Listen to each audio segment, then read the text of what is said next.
হাতে অস্ত্র তুলে দেওয়া এবং তাদেরকে গুন্ডা দেওয়া, গুন্ডা ভাড়া করে রাজনীতি করার সংস্কৃতি বাংলাদেশ থেকে নিকট ভবিষ্যতেই দূর হবে ইনশাআল্লাহ।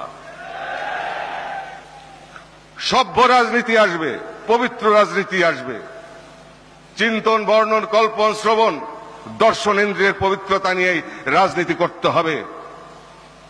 এই পাঁচটি ইন্দ্রিয়ের পবিত্রতা ছাড়া যেমন স্রষ্টার সান্নিধ্য পাওয়া যায় না, এই পাঁচটি ইন্দ্রিয়ের পবিত্রতা ছাড়া দৈহিক পবিত্রতাও আসে না, কর্মের পবিত্রতাও আসে না, রাজনীতিতেও পবিত্রতা আসে না, রাজনৈতিক চর্চায় পবিত্রতা আসে না।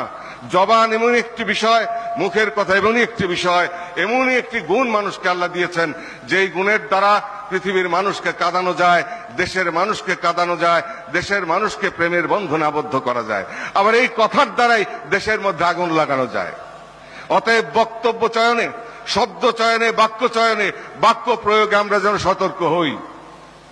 আমরা এমন কোন কথা যেন না বলি যে একজন হৃদয়ে আঘাত পায়।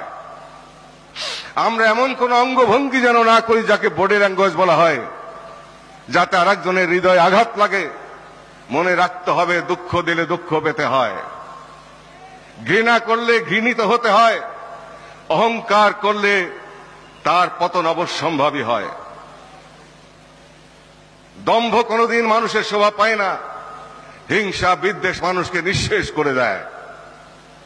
পরনিন্দা, পরচর্যা সীমাহীন পর্যায়ে গেলে ধ্বংস অনিবার্য। তাই এগুলি সকল ধর্মমতে নিষিদ্ধ করা হয়েছে। অতএব আমরা যদি আদর্শ মানুষ হতে পারি, তাহলে আমরা সোনার বাংলার প্রাচুর্যের স্বাদ আমরা আস্বাদন করতে পারব। আর যদি আমরা